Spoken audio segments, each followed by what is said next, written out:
दोस्तों, आज का डिबेट रोमांचक। सुधांशु त्रिवेदी और मौलाना के बीच आज फिर बाबरी मस्जिद और रामलला पर घमासान हो रहा है। पूरा डिबेट जरूर देखें, मजा आने वाला है।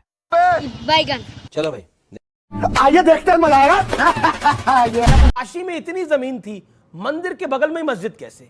और साथ ही साथ मथुरा में इतनी जमीन थी, मंदिर के बगल में मस्जिद कैसे? और अयोध्या में तो रामलला का जन्म हुआ था, वही मस्जिद कैसे? ये मतलब ये संयोग था या प्रयोग था? बात तो सही है। मुझे आपको लगता नहीं है कि ये वाकई त्रुटि थी? मुझे बोलने दीजिएगा, बीच में बिल्कुल मत बोलने टोकिएगा। दूंगा मैं आपको 40 सेकंड आपके। देखिए, हमारे सामने बाबरी मस्जिद का उदाहरण है जी, और सुप्रीम कोर्ट का फैसला है।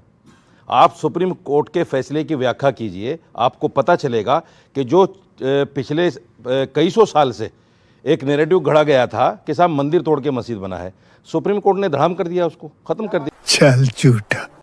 सुप्रीम कोर्ट ने बीच में मत, आपने पढ़ाई नहीं की। आप बीच में प्लीज बीच में मत, वो अपनी बात को 30 सेकंड में। सुप्रीम कोर्ट मॉब लिंचिंग मत कीजिए। आप सुप्रीम कोर्ट को लॉयर है, मैं आपको पूरा मॉब लिंचिंग मत कीजिए। बताने कौन से पन्ने एक पे सेकंड कौन सा शांत पैरा रहिए, लिखा हुआ है? सुधांशु त्रिवेदी जवाब देंगे। आप पहले 30 सेकंड बोल लीजिए। मैं सिर्फ ये कहना चाहता हूं, सुप्रीम कोर्ट ने स्पष्ट और साफ लफ्जों में ये कहा कि हमें ऐसा कोई शख्स नहीं मिला कि मंदिर तोड़कर मस्जिद बनी हो। और बाकी सुप्रीम कोर्ट ने यह भी कहा कि 1992 में जो बाबरी मस्जिद को तोड़ा गया वो इलीगल तरीके से तोड़ा गया। और भी एक चीज बढ़कर कही, यह भी कहा जो लोग इस कॉन्स्पिरेसी में शामिल थे उनके खिलाफ कार्रवाई होनी चाहिए। दूसरी बात, जब आपने मूर्तियां रखी तीसरे गुंबद के नीचे, आपने कहा रामलला यहां प्रकट हुए, मंदिर तो वहां नहीं बना। मंदिर तो उस जगह बना है जहां 67 एकड़ जमीन जो चल झूठा नरसिम्हा राव सरकार ने एक्वायर कर ली थी, मंदिर तो वहां बना है, वहां तो बना ही नहीं जहां गर्भगृह था। लोगों की तो थ्योरी ये भी है कि जहां गर्भ ये जो नहीं, भटकाओ नहीं, अमीश भटकाओ नहीं, भटकाओ नहीं, अमीश भटकाओ नहीं। मैं भटकाओ नहीं, मैं तो कह रहा हूं विषय वही मंदिर उस जगह नहीं बना जहां आपने गर्भगृह बताया था। मंदिर बना है 67 एकड़ जमीन पर। आपको लगता है कि आपको लगता है कि इस देश की हिंदू पॉपुलेशन 500 सालों से जिस मंदिर का इंतजार कर रही थी वो मंदिर उस जगह नहीं बना, तो मैं आप पे ही छोड़ता हूं। झूठ बोलकर क्यों किया? आप कहते थे मंदिर चाहिए, बात खत्म हो गई। इन्होंने बोला था परिंदे जाके कभी मंदिर पे कभी मस्जिद पे जा बैठे। मैं समझ ही नहीं पा रहा हूं ये कौन से परिंदे थे। क्या बात है सर, क्या बात।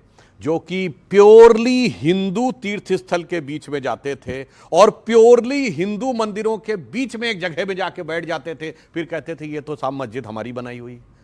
मतलब किसी के दिमाग में बात समा ही नहीं सकती। काशी का इस्लामिक कल्चर में कोई इंपॉर्टेंस नहीं, पूरा वो इलाका हिंदू रिलीजियस, मोहल्ला Hindu religious, place Hindu religious, और रुको जरा, सबर करो। और नीचे भी दिख रहा है कि वो उसके ऊपर, मगर साहब वो मस्जिद हमारी। मथुरा के साथ भी यही, पूरे इस्लामिक स्क्रिप्चर में उसका कोई उल्लेख नहीं, अयोध्या का कोई उल्लेख नहीं, संभल का कोई उल्लेख नहीं। तो ये परिंदे जगह कम होती होगी सुधांशु त्रिवेदी उस दौर में जगह कम होती होगी।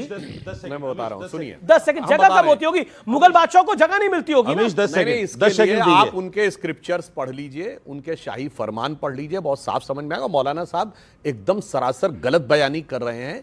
हाई कोर्ट का जो जजमेंट आया था 30 सितंबर 2010, Lucknow bench of Allahabad high court, उसने केंद्रीय गुंबद जो के नीचे सैंक्टम सैंक्टोरम श्री रामलला विराजमान को दिया था गर्भगृह। और जो ये बात कहने का प्रयास कर रहे हैं उसमें कोर्ट ने ये नहीं लिखा। कोर्ट ने लिखा 12वीं शताब्दी से पहले के वहां पर जमीन के नीचे मंदिर होने के हमारे पास कोई आर्कियोलॉजिकल एविडेंस नहीं। और अगर आर्कियोलॉजिकल एविडेंस की बात करें तो अगर ये डॉक्यूमेंट्री एविडेंस मानने से मना कर दे तो 6 दिसंबर 92 से पहले वहां कोई स्ट्रक्चर था, इसका आज कोई आर्कियोलॉजिकल एविडेंस नहीं। 10 सेकंड, कोई आर्कियोलॉजिकल एविडेंस नहीं, इसलिए गलत बयानी नहीं करनी। ज्ञानवापी जो मस्जिद है वो अकबर के जमाने से भी पहली है।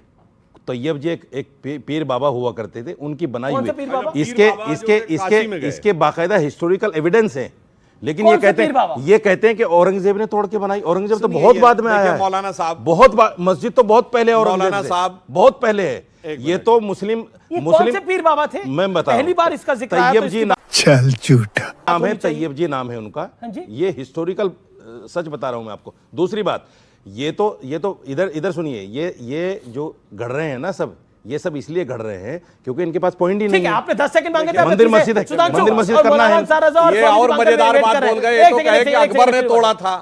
मैंने कब तोड़ा? मैंने बोला ही नहीं अकबर ने तोड़ा। ठीक है, एक सेकंड, मैंने बोला ही नहीं अकबर ने तोड़ा था। एक सेकंड, मौलाना साहब, मैंने नहीं बोला कि अकबर ने तोड़ा था। मैंने बोला मस्जिद अकबर से पहले थी। मौलाना साहब आप इसी सर, प्रोग्राम में मैंने हमारे बोला कि सामने अकबर से पहली थी मस्जिद। अरे मैं पूरी अच्छा, बात मंदिर का अंसार तो रजा, जिक्र ही नहीं एक किया सेकंड, मैंने। एक सेकंड। लगातार बोल रहे अंसार हैं। रजा की बारी है, इसके बाद सुनिए, सुधांशु ये जी, मौलाना अंसार साहब रजा इसी ने- प्रोग्राम में हमसे पूछकर सारी बातें इनके मुंह के ऊपर साबित की जा चुकी है, मगर झूठ बोलने की इंतहा है। आप- अकबर के मैं सुनिए, नहीं कर रहा हूं। सुनिए, शांत रहे। जो औरंगजेब के शाही आपके लिए फरमान चुप थे, आधा दर्जन फरमान दिए हुए हैं। पहला फतवा- फरमान है कि मंदिर तोड़ दिया जाए, दूसरा फरमान है कि मंदिर तोड़ दिया गया, तीसरा फरमान है कि मूर्तियों को लगा दिया जाए। और यह किसी इतिहासकार ने नहीं लिखा है, यह औरंगजेब की गवर्नमेंट के शाही फरमान है, लाइक द गवर्नमेंट ऑर्डर्स। स्वामी दीपांकर, क्या आपको लगता है कि ये जो बांग्लादेश